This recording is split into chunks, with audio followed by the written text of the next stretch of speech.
Dear Katie, so much has changed, even just since you've been away. We moved into this house. I'm in a new school, and my big sister being gone for a year doesn't make it any easier.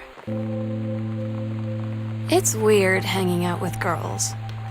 Daniel was around ever since I was little, and other girls? I don't know. But being around Lonnie came over today. But everything was different. She was sitting at my desk chair, and she wouldn't look at me. Finally, I asked her what was going on. Lonnie brought her hair dye over today. She said, "I need to fix these roots. Think you could help?" Dyeing hair is weirdly intimate. I don't know if I've touched someone else's scalp before. That's pretty intimate, right? It felt intimate. We looked into the mirror together after, and I expected her to say something about how it looked crappy or good or whatever. But that's when she said, "You're so beautiful." And she was looking at me. Right in... Oh my God. You are so lucky you finished high school before we moved into this house. So, it's the first day of school, and there I am, introducing myself to the class. And I say that I just moved into the house on Arbor Hill. All of a sudden, every kid in the room turns and just... At Todd's brother's place after the show, there was only a futon to sleep on, so Lonnie and I shared it. The lights went out. I was turned toward her. My eyes started to adjust, and then I could see she was looking at me, too. In the dark, she smiled. My heart was beating so fast. I rolled over. I felt so, I don't know, nervous. You know that feeling where the first moment you see someone, it's like they have a big gold star around them, and you have to get to know them? Well, there's this girl. I think she's a senior. She's usually dressed kind of punk, but sometimes I see her. When you live in one place your whole life, your next door neighbor is kind of like your default friend. And Daniel only got weirder over the years. So you know what they say about the best laid plans of mice and men? Yeah, turns out it applies to Street Fighter too. At least I worked up the courage to walk into the 7-Eleven and ask for a turn, but all that practice at home did not... It's different now. I mean, we still hang out all the time like before. But now when no one else is around, I'm so stupid sometimes. I was telling Lonnie that I got into my college summer program thing. Todd's band lost their singer. Todd said he sucked. Lonnie said he got sick of Todd's shit, and he was complaining about needing a new singer, so Lonnie was like, "I can sing." They tell you to stick with the group on field trips, Katie. There's a reason for that. Lonnie and I snuck off on the side paths at Multnomah Falls and got a little lost.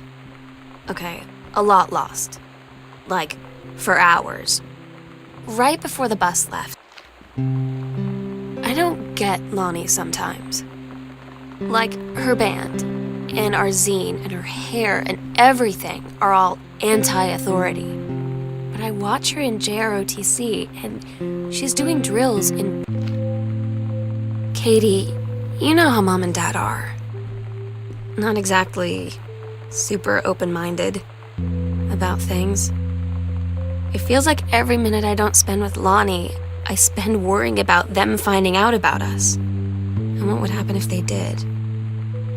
You know Dad's joke about the nunnery that he'd tell whenever you brought boys around the old house? I wonder where he'd want to send... I had an interesting talk with Mom and Dad tonight. One you were never gonna need to have. I mean, you've known, right? I've known. Lonnie had her going away show with her band tonight. She's so incredible on stage. When she was singing, I could practically forget everything.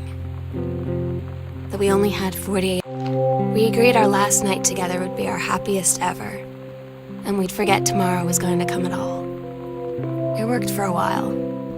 We had a good time seeing Oscar off, then ran up to the attic to look through our photos, to find one for Lonnie to take with her. And look, Daniel finally came over to get his game. I'd been dreading it. But he brought this story with him that I wrote when we were little. I started reading it, and then there I was, crying at the kitchen table. He asked what was wrong, and I was thinking about how... I asked Lonnie what she had to do to get ready to ship out for basic training. She said, not a lot, really. You're not allowed to bring anything with you. You have no possessions, no contact with the outside world while you're in basic. You just train hard every day, and then you deploy from there. So, they'll just send her away. To who knows where. The other side of the country, the other side of the world. My mind, can't process it. She's really going to be gone. Just gone.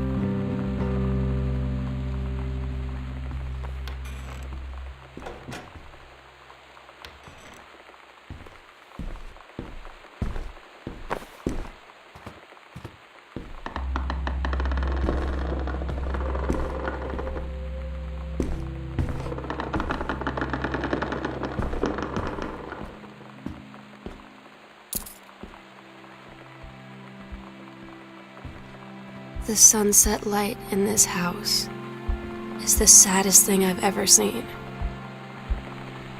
I just want to sleep. When I'm in the attic, it almost feels like Lonnie could still be here. She's just downstairs. I'm just waiting to hear her pull down the hatch and come running up. Maybe I'll... Meow, meow. Meow, meow. Meow. Meow, meow, meow, meow. Meow, meow. Meow, meow, meow. Meow, meow, meow, meow, meow, meow, meow. Meow, meow. Meow, meow, meow. Sometimes you just have to lie to Mom and Dad. Like when Lonnie asked me to see a band with her and stay over at her friend's place in the city after. That's a lie to Mom and Dad's situation. But it was so... Oh my God.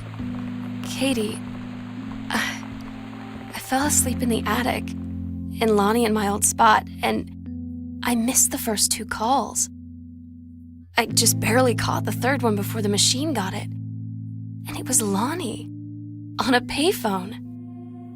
She'd been on the bus to base.